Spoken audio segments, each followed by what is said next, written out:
Olá amigos, esse é o Repórter Antiquado, um serviço público da Restauradora Antiquados ao Tempo, que às sextas-feiras traz um tema novo relacionado à história. E o tema dessa semana será sobre a Gillette. Lembrando aos amigos, se gostar desse tema relacionado à história, antiguidades e ao colecionismo, se gostar desses temas e quiser ajudar o canal a crescer, inscreva-se no nosso canal, ative as notificações, se gostar do conteúdo a seguir, deixe seu like e quer acompanhar após a vinheta.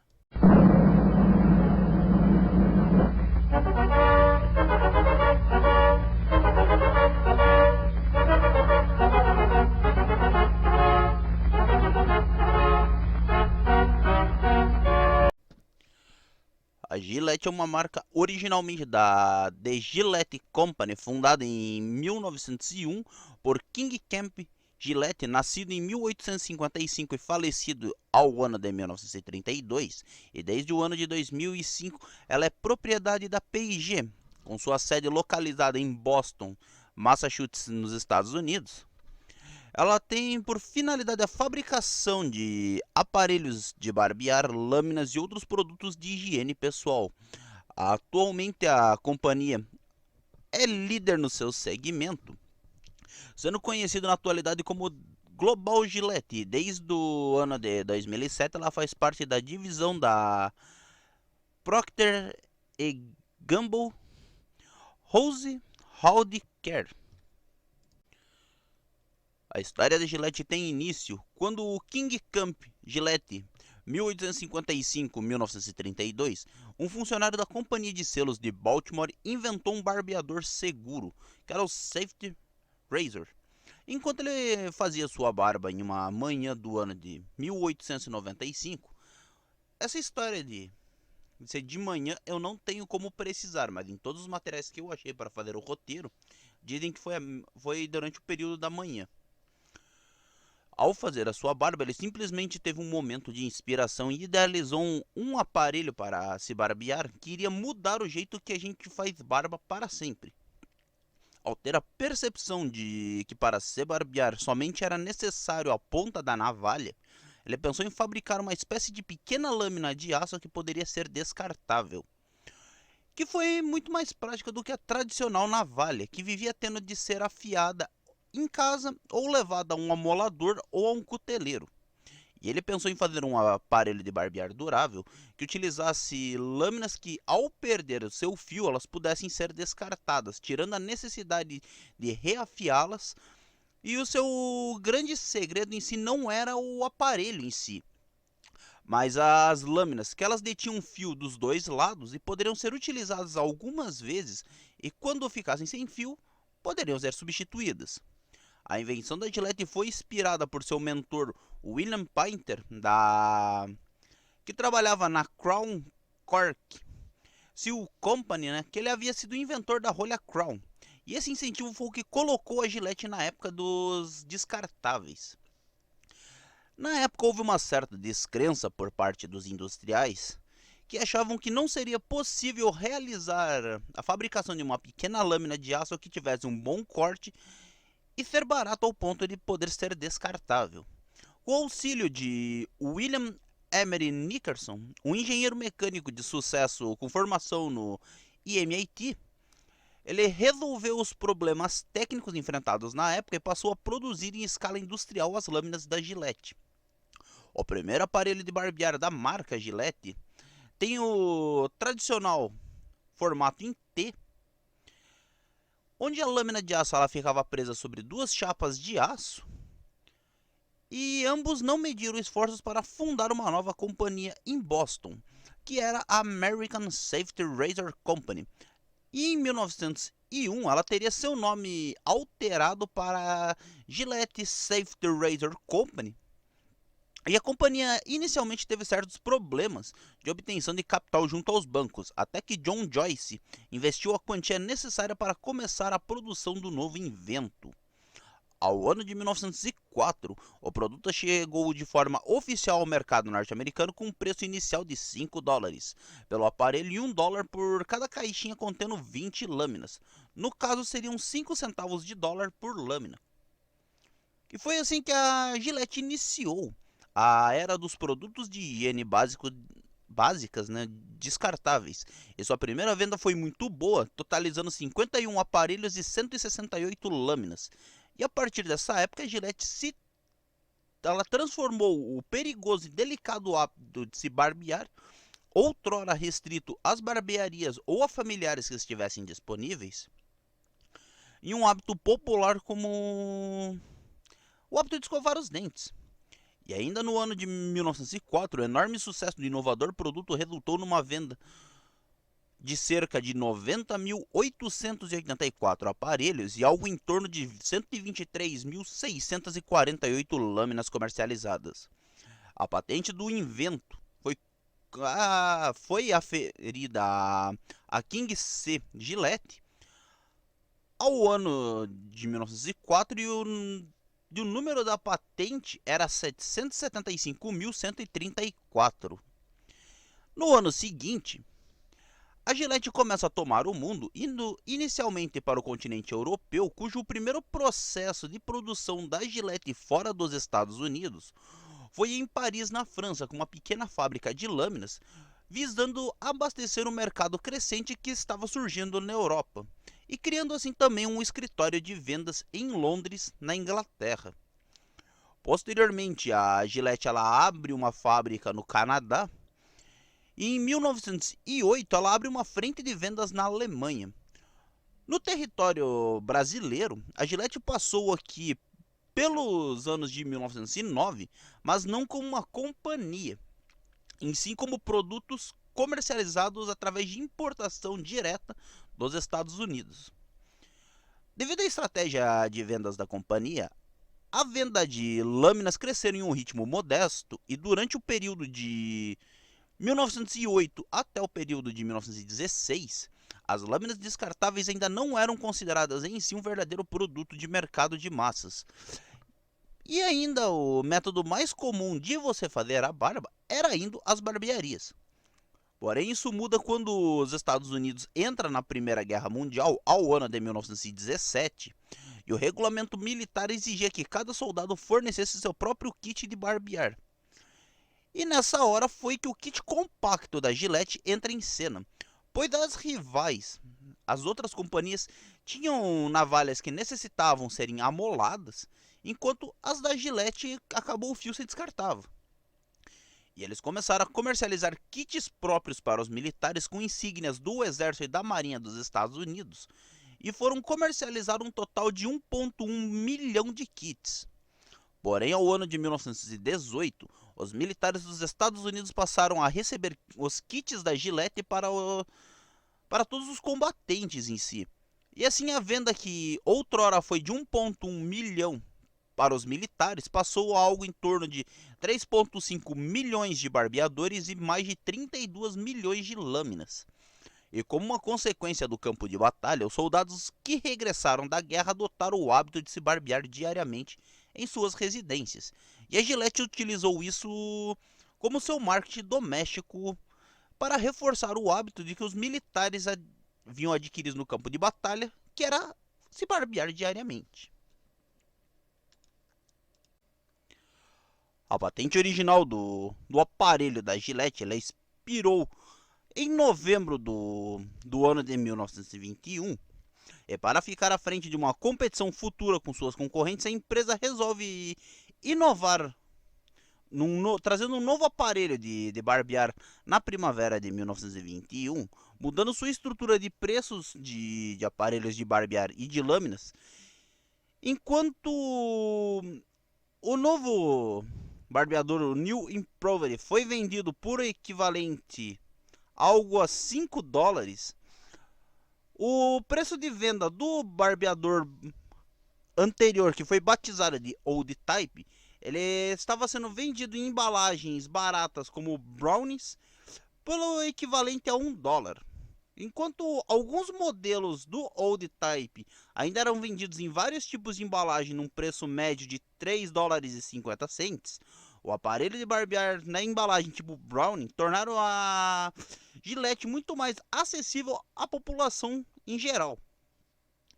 E isso resultou numa expansão significativa para o mercado de lâminas da empresa. Durante o período entre os anos de 1917 ao ano de 1925, as vendas unitárias da companhia aumentaram cerca de 10 vezes e a empresa também expandiu suas operações no exterior, isso logo após a Primeira Grande Guerra, né? Abrindo uma fábrica em Slough, perto de Londres, para construir aparelhos de barbear new improved e abrir dezenas de escritórios e subsidiárias pela Europa inteira e em diversas partes do mundo. E a Gillette também experimentou um grande revés no final da década de 1920, quando um concorrente a AutoStrop processou por violação de patente e o caso foi resolvido fora dos tribunais, com a Gillette concordando na aquisição da AutoStrop por 310 mil ações sem direito a voto. No entanto, antes que o negócio fosse concluído, foi revelado uma auditoria que a Gillette havia exagerado suas vendas e os seus lucros algo em torno de 12 milhões em um período de 5 anos, e dado um bônus a seus executivos com base nesses números. E a AutoStrop ainda concordou com a compra, mas em vez disso exigiu uma grande quantidade de ações preferenciais com direito a voto.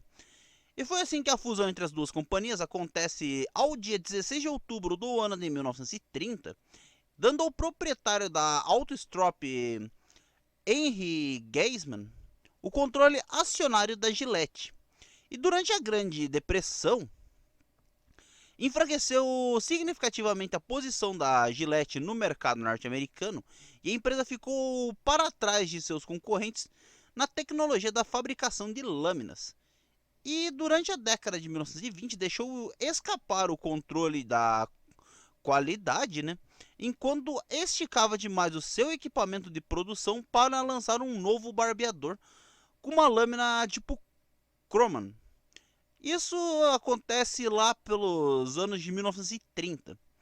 2 anos mais tarde, a Gillette se desculpa pela redução na qualidade de suas lâminas e retirou a lâmina tipo Croman do mercado e introduziu a Blue Blade como substituta da lâmina. E outros lançamentos da marca durante os anos da Grande Depressão foram, por exemplo, o Brushless Shaving Cream, que ele era uma espuma de barbear mais densa, porém dando uma maior suavidade no barbear, e o barbeador elétrico, que foi logo descontinuado devido às baixas vendas. E é então que, ao ano de 1938, a Gillette lança a Thin Blade, que era mais barata e tinha cerca de metade do peso da Blue Blade. Embora custasse quase o mesmo preço de fabricação, a Thin Blade tornou-se mais popular do que a outra lâmina por vários anos e durante a Segunda Grande Guerra, devido à alta demanda de produtos de baixo custo por conta da escassez de aço carbono. A partir de 1939, a Gillette começa a investir em quantias significativas em publicidades, também em eventos esportivos, depois de sua publicidade na World Series. Aumentou a venda mais do que o esperado da empresa, quase dobrou as suas vendas. E eventualmente ela patrocinou um programa de rádio que era o Gillette Cavalcade of Sports. Posso ter falado errado. Que posteriormente se mudaria para a televisão. E assim como esse meio se expandiu no final da década de 1940, enquanto o Cavalcade exibiu muitos dos eventos esportivos mais notáveis da época, tais quais, por exemplo, o Kentucky Derby, jogos de futebol americano, universitários e profissionais, beisebol, entre muitos outros eventos esportivos, tornando-se assim uma das mais famosas transmissões profissionais do boxe. Embora a concorrência tenha atingido duramente a Gillette no mercado doméstico durante a Grande Depressão, as operações no exterior ajudaram a manter a empresa viva, né? Falando um pouco sobre meados da década de 30, mais da metade dos ganhos da companhia vinham de operações estrangeiras. E em 1938, o pior dos anos da depressão para a Gillette, com apenas 18% do mercado doméstico, quase todos os 2,9 milhões dos ganhos vieram do exterior. E a empresa... Não, desculpe. E a fábrica brasileira da Autostrop permitiu que a Gillette começasse a se expandir na América Latina. Na Inglaterra, as operações da Gillette e também da Autostrop foram combinadas sob o mesmo nome, Gillette, onde a empresa construiu uma nova fábrica de lâminas em Londres, e em 1937 a fábrica da Gillette em Berlim produziu cerca de 40% dos 900 milhões de lâminas de toda a Alemanha, e manteve a sua participação entre 60% a 75% no mercado alemão de lâminas. E com o advento da Segunda Guerra Mundial, houve a redução na produção de lâminas da Gillette, tanto no mercado nacional quanto no mercado internacional. Como um resultado da guerra, muitos mercados acabaram por ser fechados e as forças alemãs e japonesas expropriaram suas fábricas e propriedades. As fábricas da Gillette localizadas em Boston e em Londres foram parcialmente convertidas para a produção de material bélico, e ao ano de 1942 o World Production Board ordenou que a Gillette dedicasse toda a sua produção de barbeadores e a maior parte da produção de lâminas aos militares dos Estados Unidos. Com o final do conflito, os militares receberam um total de 12,5 milhões de navalhas e 1,5 bilhão de lâminas. A Gillette também ajudou o exército dos Estados Unidos na questão da inteligência militar, produzindo cópias de lâminas de barbear alemãs para os seus agentes secretos que se aventuravam atrás das linhas inimigas para que suas identidades não fossem comprometidas por conta de seus equipamentos de barbear. E também ela fabricou navalhas onde se podia ser escondido dinheiro, mapas de fugas em seus cabos e lâminas magnéticas de 2 gumes que os prisioneiros de guerra poderiam utilizar como bússola para se guiar. E voltando a falar um pouco sobre a Gillette no Brasil, anteriormente a Gillette ela chegava ao Brasil por intermédio de importações diretas dos Estados Unidos, mas em 1926 a companhia se instala no Brasil com sua primeira unidade no bairro da Vila Isabel, localizado na cidade do Rio de Janeiro. E ao ano de 1939 a companhia já estava considerada uma das maiores a nível mundial e a Gillette começou a patrocinar esportes, prática que se mantém na atualidade, onde a Gillette ainda é uma grande patrocinadora de eventos e competições esportivas. Durante a década de 1940, a companhia resolveu diversificar sua linha de produtos com a finalidade de expandir seu campo de negócios. E a Gillette atuou no esforço de guerra, como mencionado antes. Porém, quando o conflito acaba em 1945, os jovens tinham adotado o mesmo hábito do campo de batalha, que era o hábito de se barbear diariamente. E entrando na década de 1950, a companhia lança uma espuma de barbear própria, diferente da anterior já citada, que foi a Gillette Fuamu, que caiu nas graças do povo por ser uma espuma mais rica e densa, que ajudava na lubrificação da pele para se tornar o hábito de barbear mais suave e eficaz. E ao ano de 1952, a companhia altera novamente seu nome, passando a se chamar de Gillette Company. Ainda na década de 1950, a companhia apresenta para o mundo um novo modelo de aparelho de barbear, no caso, o primeiro aparelho de barbear ajustável.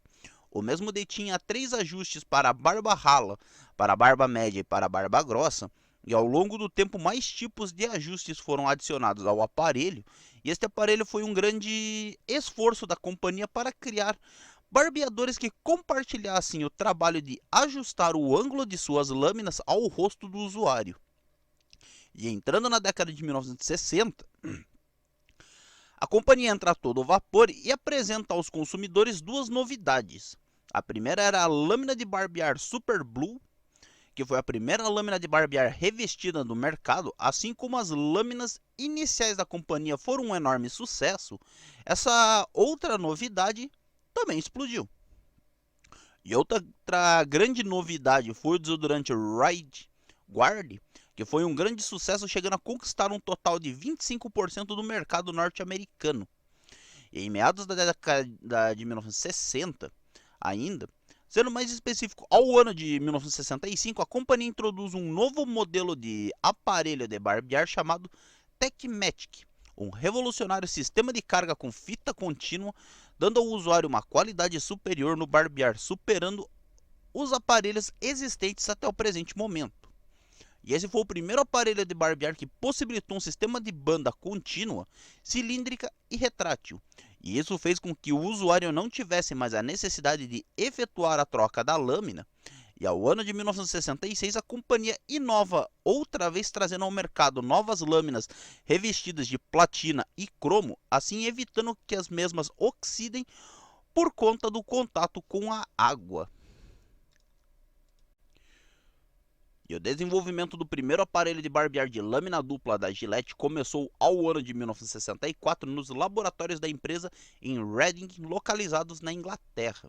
Quando um novo funcionário, Norman West, experimentou lâminas tandem e descobriu que o chamado efeito histerese, que seria o que? Uma lâmina puxando o bigode para fora do folículo piloso antes de cortar, permitindo uma segunda lâmina viesse e cortasse ainda mais curto, antes de que o pelo se retraísse ao folículo.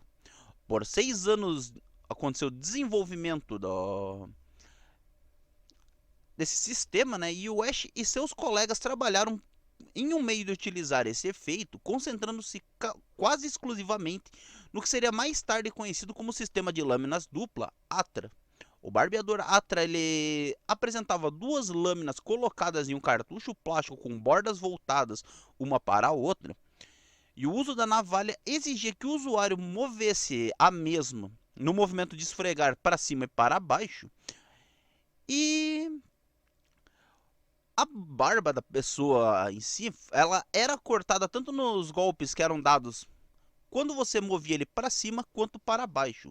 E outro sistema de lâmina dupla que estava em desenvolvimento, que atendia pelo codinome de Rex, não foi continuado por conta de muitos problemas técnicos e estava muito defasado em relação ao sistema ATRA. E a companhia continua trazendo inovações ao mercado, quando ao ano de 1971 a companhia lança um novo conceito em aparelho de barbear, que foi o Track 2, que consistia num aparelho de duas lâminas paralelas, fazendo com que a pele do usuário não ficasse tão irritada ao fazer a sua barba. Porém, melhorando o Track 2, surge em 75 o G2, com um aparelho de sistema de lâminas semelhantes ao Track 2, mas com lâminas intercambiáveis, sendo modelos mais parecidos com os conhecidos atualmente. E esse foi o maior avanço tecnológico da Gillette desde o surgimento da lâmina de 2 fios. Ao ano seguinte ao lançamento do G2, temos a Gillette apresentando ao mundo seu primeiro barbeador descartável, recebendo o nome de Good News. E esse aparelho poderia ser encontrado em duas versões, que era a versão original e a versão Plus, com fita lubrificante para se barbear, e o Pivot Plus, com fitas lubrificantes e cabeça móvel. Com base no lançamento do modelo anterior, surge também um novo sistema de barbear em 1977, que foi quando finalmente foi finalizado as pesquisas no sistema ATRA, que possuía um novo sistema de lâminas paralelas de ação móvel, ou seja, a cabeça do ATRA ia ter um sistema de mobilidade independente, podendo inclinar-se em relação ao seu cabo, possibilitando um melhor ajuste ao rosto do usuário. Ainda citando o sistema ATRA, nós temos em 1985 a introdução do ATRA Plus, que, seguindo a linha Good News, continha uma fita lubrificante que, ao entrar em contato com a água, ela fazia a função de lubrificar a lâmina e fazendo com que a mesma deslizasse com mais facilidade, sendo um modelo mais confortável e seguro para se barbear. Ainda na década de 1970, atendendo ao público feminino que já utilizava seus produtos para depilação, a companhia lança o Daisy, que é o primeiro aparelho descartável para depilação do mundo, Quando mais a década foi avançando, a companhia cada vez mais investia em tecnologia e foram surgindo aparelhos melhores, mais seguros, fazendo com que o hábito de barbear fosse cada vez mais seguro, confortável e prático para seus consumidores. Entrando na década de 1980, a Gillette concorda em adquirir a Oral-B Laboratories e a empresa de assistência odontológica Cooper Laboratories. Isso por uma quantia de 185 ou 188,5 milhões de dólares. E foi quando Ronald Perelman, do grupo Revlon, ele oferece a compra de 86,1% da Gillette por 3,8 bilhões de dólares. Avaliando a empresa em algo em torno de 4,1 bilhões, a Gillette também compra de volta a participação de Revlon na companhia. E Revlon faz 2 pedidos adicionais que não foram solicitados para comprar a Gillette, que respectivamente aos quais foram rejeitados pelo conselho administrativo da companhia. Em 1988, a Coniston Partners, adquiriu cerca de 6% da companhia, na esperança de adquirir 4 assentos de diretoria e pressionar a Gillette para vender. A Coniston forçou um voto de procuração, e a empresa entrou com uma ação judicial uma contra a outra, resultando em um acordo onde a Gillette recompra aproximadamente 16 milhões de ações por 720 milhões de dólares, e a Coniston concordou em não comprar muitas ações da companhia e participar de concursos de procuração ou buscar o controle acionário da empresa por cerca de 3 anos.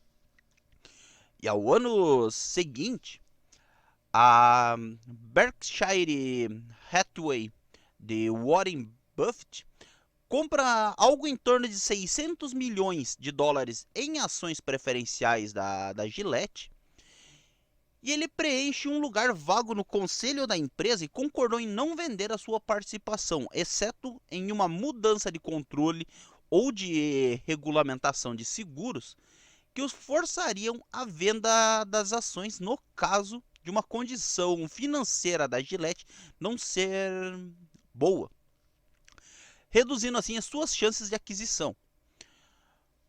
No final ainda do ano de 1989, a Gillette lança um novo produto, que é o Sensor, e é uma campanha de marketing desse produto, gira em torno de 175 milhões de dólares, e ela é transmitida para 19 países da América do Norte e também da Europa Ocidental. Lembrando que nessa época ainda nós tínhamos a divisão da Europa Ocidental e Oriental por conta do Muro de Berlim, que ele só cai em 1989. Cujo em 91 a União Soviética cai daí também. Entrando na década de 1990, a Gillette tenta comprar operações da Wilkinson Sword nos Estados Unidos e fora da Europa. Porém, o Departamento de Justiça impede a venda dos ativos da companhia para evitar uma redução significativa na concorrência ao eliminar um dos 4 principais fornecedores de lâminas dos Estados Unidos. Quando a Gillette já controlava algo em torno de metade desse mercado, e ela lança uma nova linha, que é a linha Series, que são produtos de cuidados masculinos que incluíam géis de barbear perfumados, desodorantes e itens para cuidados com a pele.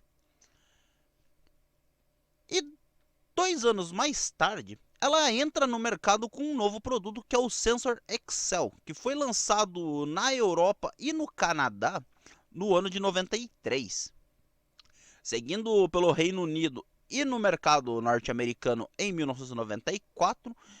E 2 anos mais tarde, a Gillette lança novos produtos para mulheres e adolescentes, incluindo o Sensor Excel for Human, e um hidratante, um gel de barbear e um spray corporal em si. Esse eu não sei explicar direito o que é.